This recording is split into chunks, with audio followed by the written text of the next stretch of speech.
आज की बड़ी खबर बहुजन समाज पार्टी की राष्ट्रीय अध्यक्ष मल्लिकार्जुन खड़गे साहब के शुद्धिकरण वाले मामले पर बुरी तरह भड़की हैं। उन्होंने इसको लेकर तीखी आलोचना की है। देश में जो जातिवादी और सामंती तत्व हैं उसको लेकर बहन मायावती का बड़ा बयान आया है। असल में हल्द्वानी में एक कार्यक्रम हुआ था जिसमें रामलीला मैदान में शामिल हुए थे मल्लिकार्जुन खड़गे साहब, और उन कार्यक्रम के बाद मंच का शुद्धिकरण किया गया। इसको लेकर बवाल चल रहा है, सदन में भी ये मामला उठ रहा है। कांग्रेस भी लगातार भाजपा पर हमलावर है, भाजपा बैकफुट पे। लेकिन बहन मायावती का जो बयान है वो कई मायनों में अहम है, और ये कोई पहली घटना नहीं है देश में इस तरह की, जब शुद्धिकरण इस तरह किया गया है। यही घटना बाबू जगजीवन राम के साथ भी हुई थी, यही जीतन राम मांझी के साथ भी हो चुका है। यहां तक कि अखिलेश यादव ने जब अपना बंगला खाली किया था अपनी सरकार खत्म होने के बाद, तो उनके घर का भी शुद्धिकरण कराया गया था। लेकिन आज के वर्तमान भारत में जब बहुत सी बड़ी बातें करी जा रही हैं, ऐसे में ऐसी घटिया घिनौनी जातिवादी संकीर्ण सोच ये दर्शाती है कि कुछ जातिवादी तत्व देश में जाति की खाई को बढ़ाना चाहते हैं और जातिवाद को बढ़ावा देना चाहते हैं। लेकिन बहन जी का जो स्टेटमेंट है, बहन जी का कथन बेहद मायने रखता है, क्योंकि अक्रॉस पार्टी लाइन राजनीति से ऊपर हटकर बहन मायावती जी मल्लिकार्जुन खड़गे साहब के साथ खड़ी नजर आई, और इस मुद्दे पर जो एक दलित एकता नजर आ रही है वो भी काबिले तारीफ है। साथ ही बहन मायावती अब जो आरोप लगता है कि बीजेपी के खिलाफ बयानबाजी नहीं करती, उन लोगों को ये जरूर देखना चाहिए। ये वो मुद्दा है, इस पर आरक्षण को लेकर आरएसएस प्रमुख मोहन भागवत को बहन मायावती ने पहले भी कोसा था। साथ ही अब भी बहन जी कहती हैं कि इस घटना के संबंध में आरएसएस के मुखिया को भी संज्ञान लेकर जरूर गंभीरता से सोचना चाहिए, जो कि दलितों के आर्थिक तौर पर मजबूत हुए लोगों को आरक्षण से वंचित करने की बात कर रहे हैं। तो आपको समझ में आ गया होगा कि बहन मायावती बिल्कुल अलग मूड में आ चुकी हैं, अलग चुनावी मूड में आ चुके हैं।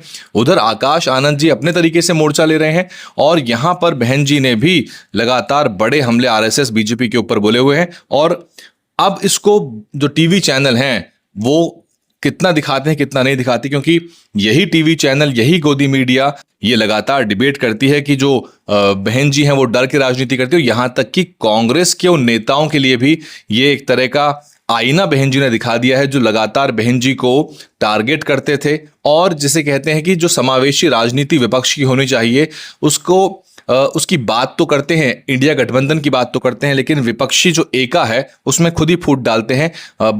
कांग्रेस के नेताओं की तरफ से बहन जी को लेकर लगातार टीका टिप्पणी होती है। लेकिन आज बहन जी पार्टी लाइन से ऊपर हटके खड़गे साहब के इस मुद्दे पर साथ में खड़ी हैं, और इस मुद्दे को बहन जी के द्वारा उठाए जाने के बाद एक तरह से और गंभीर हो गया है। इसके अलावा महाराष्ट्र के नांदेड़ में शिरोमणि अकाली दल के जो प्रमुख हैं सुखबीर सिंह बादल, उन पर जो हमला हुआ है उस घटना को भी दुखद और चिंतनीय बताया है। और बहन जी ने कहा है कि केंद्र और महाराष्ट्र की सरकार इस मामले में भी गंभीरता बरते। लेकिन कई मायनों में बहन जी का ये कथन महत्वपूर्ण है, और आरएसएस को लेकर बहन जी बहुत स्पष्ट कह रही हैं कि आरक्षण जो है उससे छेड़छाड़ मत करना, और आरक्षण पे आप बयान दे रहे हो जबकि आपको ऐसे मुद्दों का संज्ञान लेना चाहिए। इस पे हम बड़ा विश्लेषण करेंगे। आज रात को 9 बजे आपको देखने को मिलेगा कि राजनीति बदल रही है, और बीएसपी की सक्रियता से बीजेपी की मुश्किलें बढ़ने वाली, क्योंकि उत्तर प्रदेश में जब जब बसपा सत्ता में रही है भाजपा के आंकड़े घट गए हैं और भाजपा पनप नहीं पाई है। केवल सपा शासन में ही आप देखेंगे कि भाजपा पनपी है, और जो ध्रुवीकरण की राजनीति है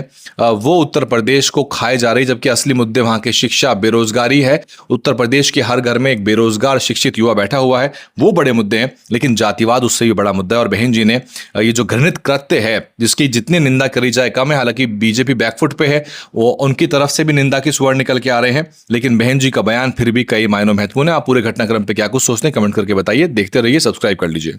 डीएनएन हिंदी को सब्सक्राइब करने के लिए दबाएं लाल रंग का सब्सक्राइब बटन और घंटी का बटन दबाकर ऑल नोटिफिकेशंस पर क्लिक करें।